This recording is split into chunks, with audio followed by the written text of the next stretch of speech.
British Basketball League was formed in 1987 and today is the highest level of basketball competition that the UK has to offer.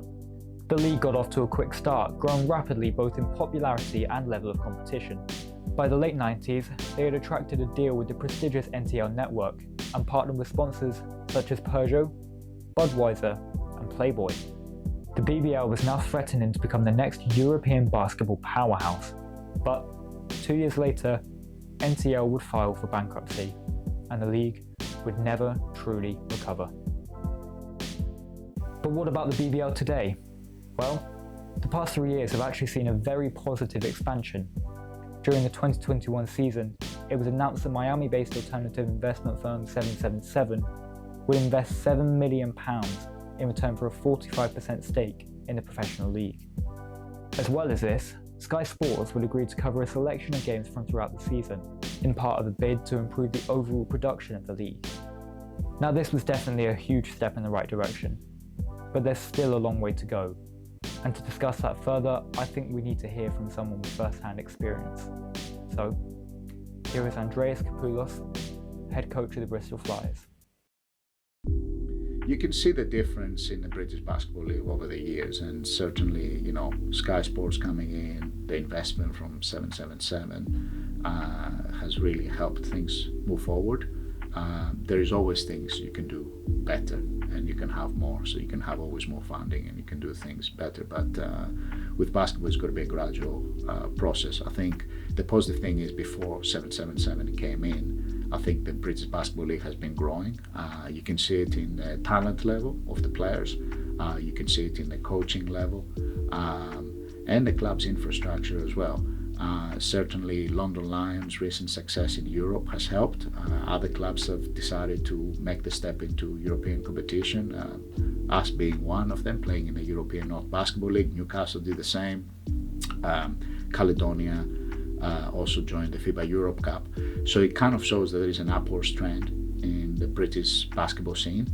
The national team has been doing well the last 4 or 5 years. We were able to qualify for the Eurobasket. And the next Eurobasket cycle has just started, and we secured a big win against Netherlands, which could prove quite pivotal in terms of qualifying again for the Eurobasket. So there's a lot of positive things happening, and certainly what's happening within league will push things forward really. That combined with the participation levels in schools, I think it kind of speaks how basketball there is a real appetite for it in the UK, and I think is how do we just make sure we do more to bring it in the front line and move on and become more of a traditional sport rather than at the moment a minority sport that it is.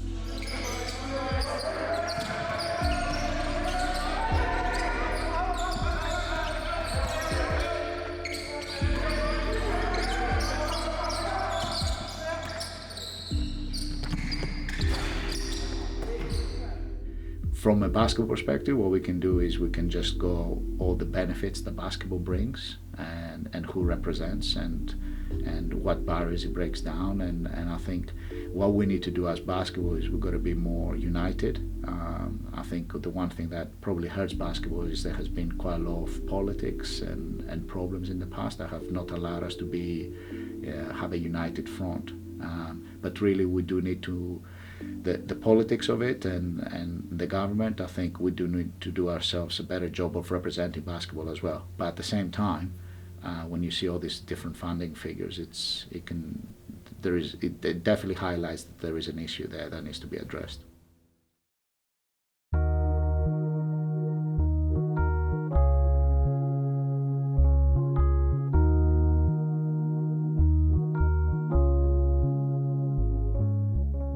I could probably make a whole separate video talking about just the issues with the professional game, but I think that would be an oversimplification for what's really going on here. Fundamentally, basketball can only grow from the ground up. It may be possible in the short term for a professional team to recruit overseas talent and find some temporary success, but without the necessary facilities, eventually those players are going to look elsewhere, and when that happens, we need homegrown British talent who can fill those shoes and take the mantle at the forefront of our leagues, and that starts at the grassroots.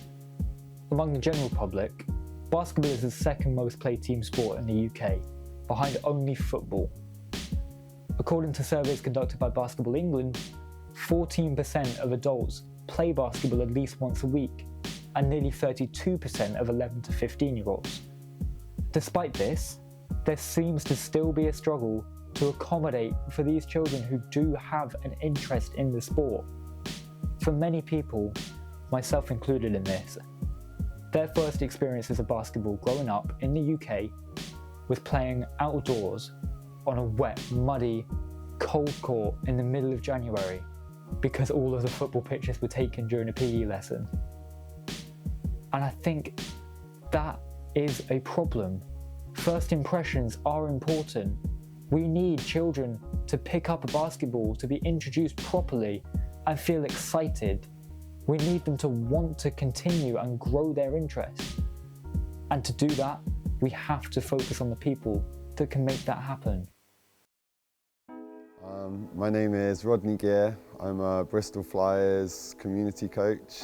I've been working in the community programme and for junior teams for over 10 years, probably close to 15 years now. Sam, go ahead. Sam, go ahead. Sam, go ahead. Look at Sam. Look at Sam.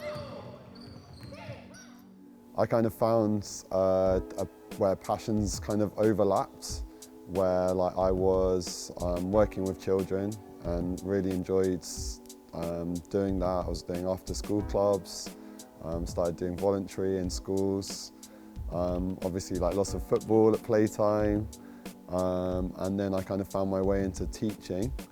But alongside teaching, I was also really passionate about basketball. So in a few of my previous jobs, I was like running a basketball club. Hey, good pass, Johnny. This way, this way, this way, this way. No foul, no foul, no foul. We had a visit from Doug McLaughlin-Williams and Davis Bound. They came into our school, and then I kind of found out more about the Flyers and what they were doing. I was doing some voluntary stuff with them, doing the Saturday mornings, probably where I saw a young Daniel Coggon coming along. Fast forward probably, 10, 15 years.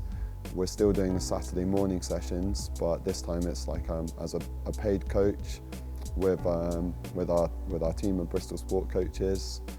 Yeah, coaching is now where I see myself kind of staying.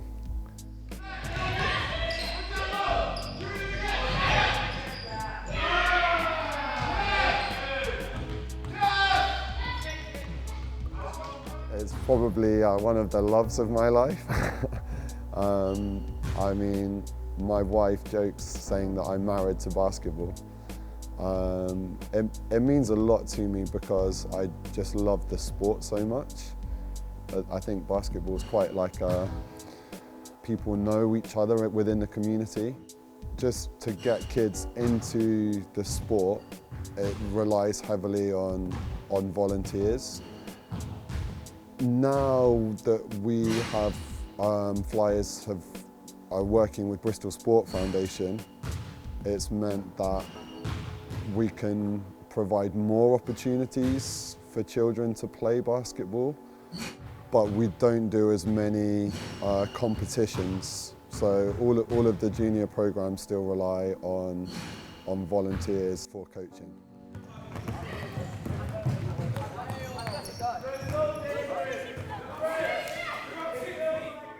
The funding is really there for Olympic competition, and at one stage it was cut after the London Games. I feel personally that there is a big disparity between what things are funded by the governing organisations. When you look at like sailing, archery, shooting, cycling, horse riding, things that you have to kind of have money to play, receives a lot more funding than basketball receives. On a more local level, I still think that basketball is underfunded. There have been some small changes in Bristol in terms of like developing parks, but they're still not at the same level that our like European counterparts, even Asian, American facilities that they have available.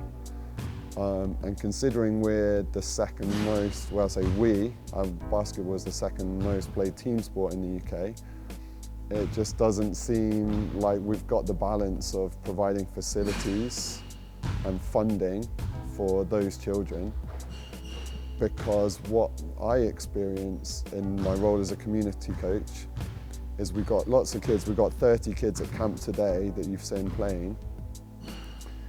Most of those kids are coming from affluent areas and parts of Bristol, like their parents can afford to send them to camps. We're not necessarily gathering those children that don't have the same amount of opportunities.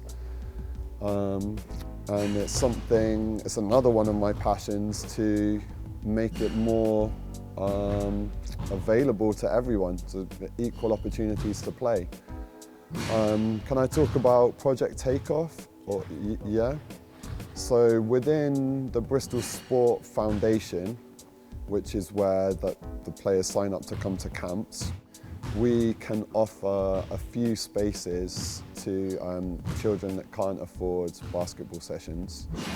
And the project that is Project Takeoff. And that's linked to some of the stuff that the Flyers are doing at their home games. So we raise money from Chuck a Duck. We also have the corporate basketball tournament. And we rely on sponsors, like people to donate money. So these are normally like private investors, for want of a better word, but people that want to give back to the community. Project Takeoff is a great way for me to get children involved at like a whole, like what some of the other children are able to experience. But you've grown up in Bristol, am I right? Oh no, so I grew up in Surrey and I moved to Bristol when I was 18 years old. I came to university in Bristol. I played a little bit at secondary school, but I was a rugby player, and I was the first introduction was really like the tallest rugby players were asked to come and play for the basketball team, and I was terrible. I was really bad, but then again, it's like the sport and the culture combined. I was interested in finding out more about basketball. I came to university, and again, I wasn't really, I wouldn't say I was a high level basketball player by any means, but I enjoyed playing, and then I've found like a really great friendship group through basketball. My first degree in childhood studies, I started playing for the UE team, and that was that was probably the highest level that I played at. And then when I did my PGCE, I was a player coach for the second team, and that again, it was just such a fantastic experience. So from that, I kind of started to build up a bit more of knowledge about how basketball works in Bristol. So you've got like the university programs, you've got Weber, and you've got National League, which back then it was really only Flyers that were National League.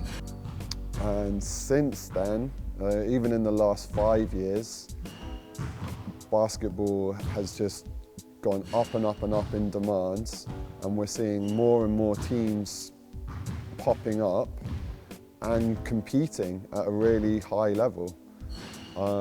So I know that the future is looking really positive, but again, just to kind of elaborate on the same things, it requires passionate people to really think this is what I want to do. This is let's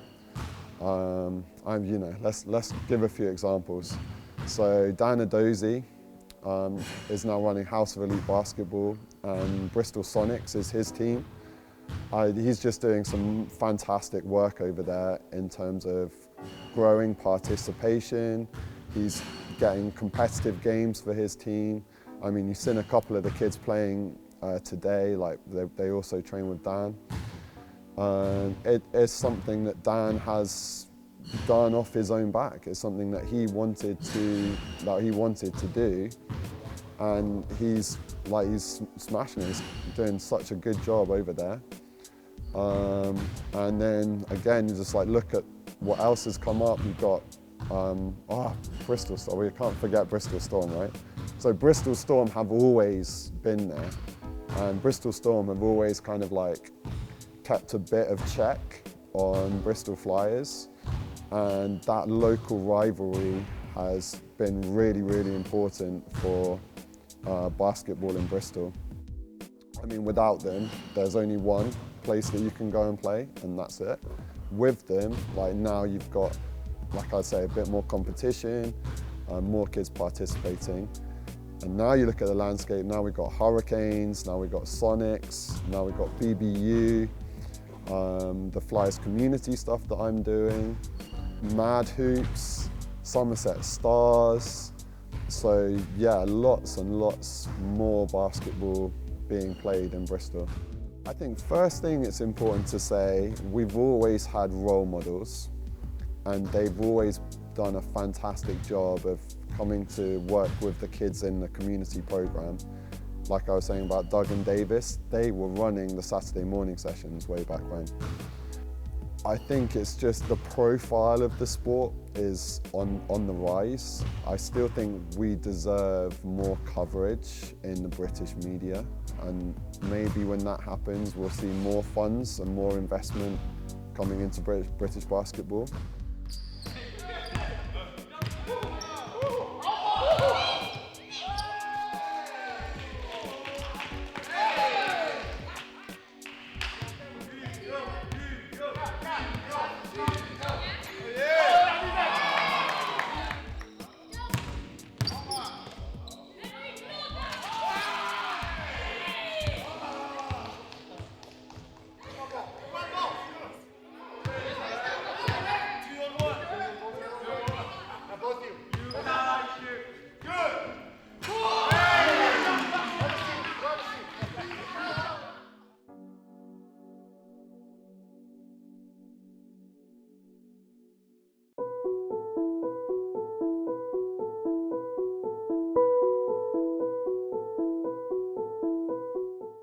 Here is a graph to show the Olympic funding of 3 sports over the past decade.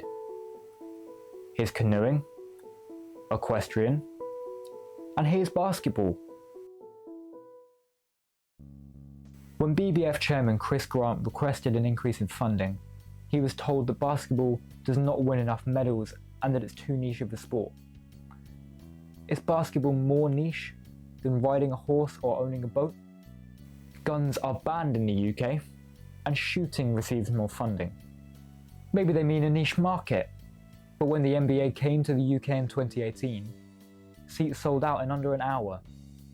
The O2 Arena, 20,000 seats, sold out. How's that for a niche market? Basketball has the popularity at grassroots, the passion for development from the community, and has proven to be a commercial success when given the right support. So why does the sport still struggle to attract funding from the UK government? Well, of the people who play basketball in the UK, 70% are of a black, Asian or ethnic minority background. In canoeing and equestrian, ethnic minorities account for 14% and 16% respectively. Just over 90% of people on minimum wage in the UK are of a black, Asian or ethnic minority.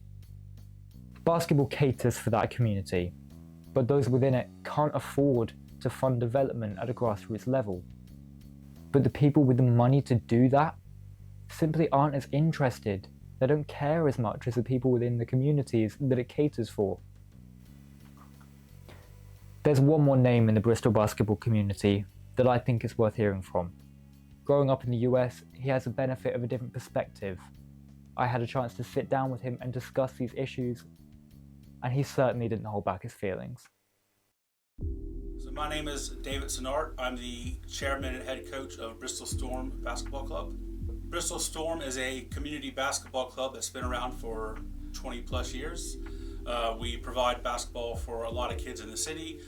We've a lot of people who have played at any level have come through this club, even those that play at high levels through across the Flyers, even kids playing in possibly D1 back in the U.S. college.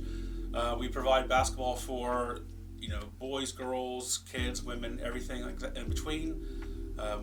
We started again kind of as a community-based women's program, and that developed to a need to provide juniors basketball, which is our primary focus. And now we are quite competitive. So we still keep the community feel, and we still have a lot of family values, and we really strive to keep that culture within the club. But we also have competitive teams as we look to push to be the top club in the city. Cut and lift! Lift, Antoine! Lift, Antoine! Lift, Antoine! Move the ball! Yes, so when we look at the funding of sports in the Olympics, I mean, it goes back to 2012. Like, the money has always gone to other sports. And, 25.8 million to canoeing and equestrian, where it's a very limited set of people doing these sports, but they're succeeding, so the country wants to put more money into it. However, again, this is where I gotta be careful how I respond to things. I think, my personal opinion, first off, is that Britain is a quite classist society and a quite elitist, and I think it's hard for people who are seen as lower class people. I'm not saying that they are. I think I'm saying seen that way, to rise up out of that view. Get in front of him, Dante! Get in front of him!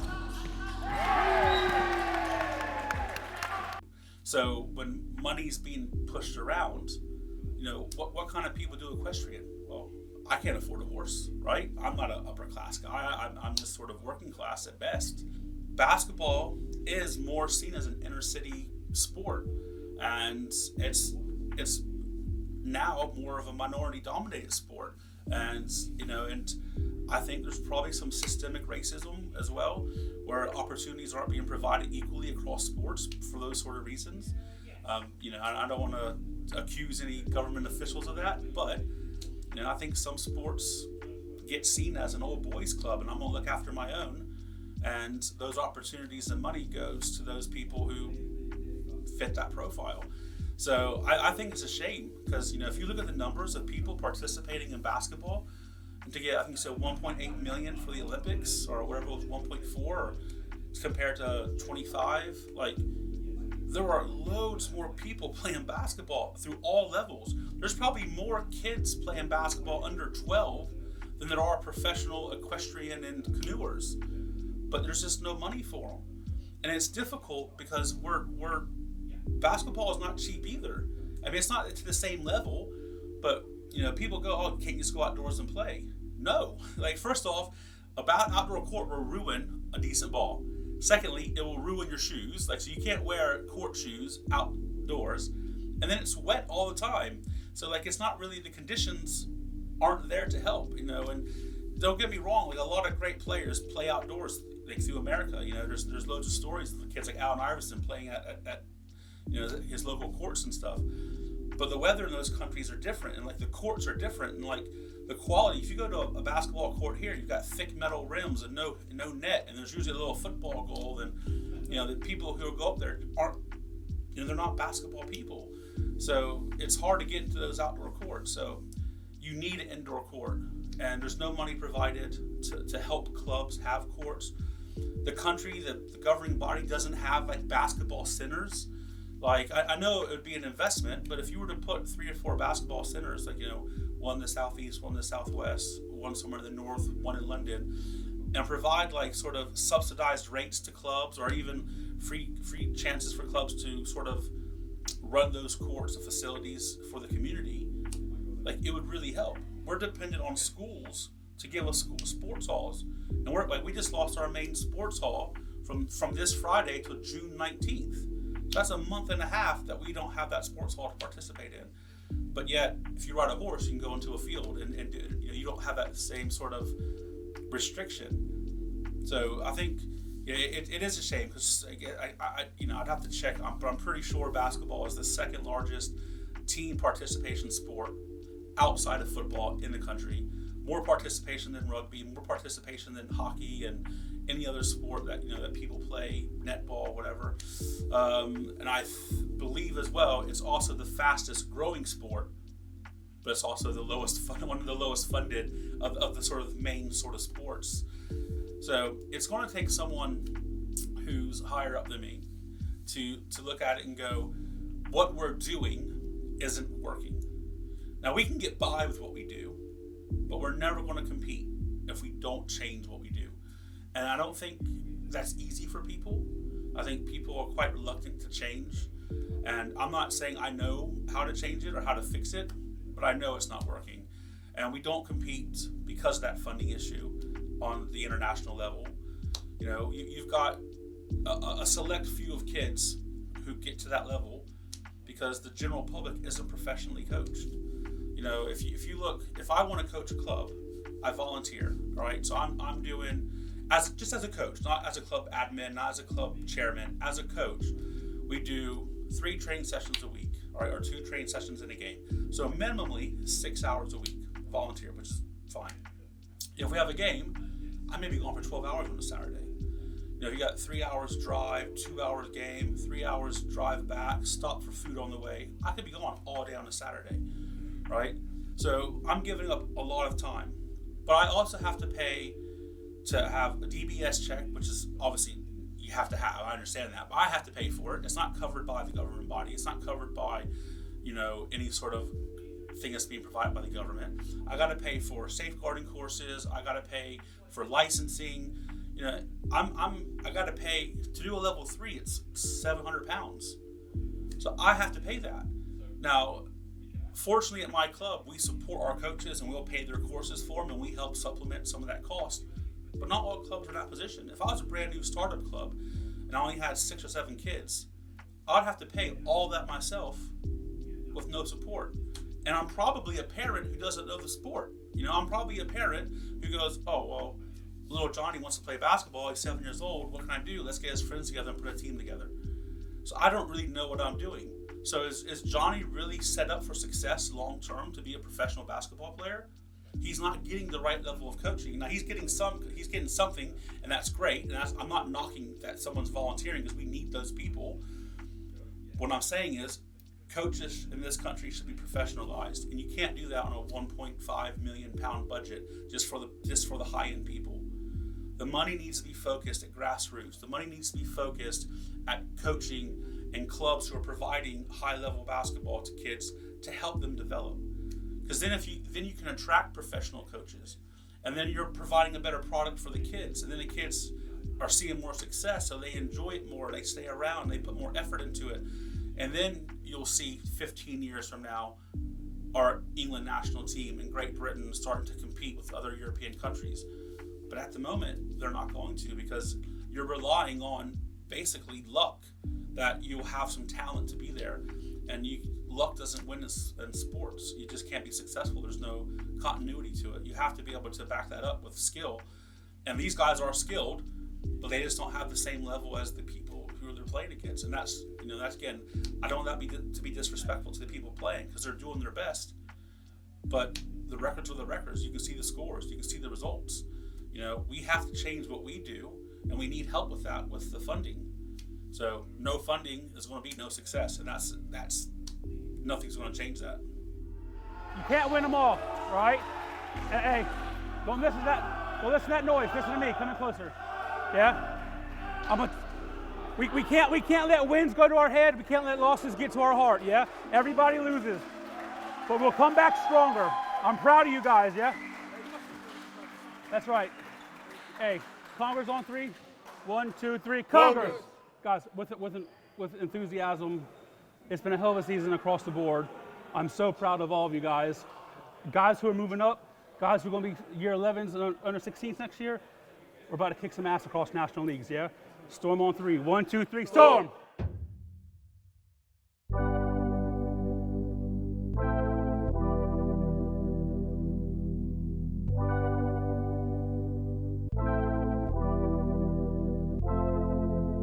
The reality is, if we want to see a real difference, there needs to be interest and investment from a governmental level. And that can feel pretty demoralizing. It feels like it's out of our control. There's nothing we can do. But there is precedent. There is another European country who has been in the same situation we are, and they've turned it around. They have showed us that at the very least, it's not impossible. In the 1970s, Spain was not a basketball country. Then, the government decided that they wanted to change that. An emphasis was placed on youth development, and coaches across all levels of the game were held to a higher standard. Professional basketball teams were tied in with football clubs, which is where the money was at the time. There was a clear plan of action and commitment to achieving success. And because of their efforts, Spain is now the premier basketball country in all of Europe. In 2024, 5 of the 18 teams competing in EuroLeague competition are Spanish. Their national team has also won 4 Eurobasket titles in the past 6 years. Not bad for a country who just a few decades ago weren't even on the radar as a serious competitor. I truly believe that the same is possible for the UK. If the government could realise just how important this is to us, just how much potential is being wasted. Britain is starving for quality basketball, and as the general public, it feels like it's out of our control. It feels like all we can do is sit back and wait for change, and wait for the government to take action. But that isn't true. In the meantime, please get involved any way you can. Go to a basketball club, watch a local game, get your siblings involved, get your children involved if you have any. Maybe you're a local business. Consider sponsoring a team. We need people with power to care as much as we do. So let's make some noise. Let's show them the passion that we have and what basketball can bring to grow a community. My name is Dan. Thank you for watching.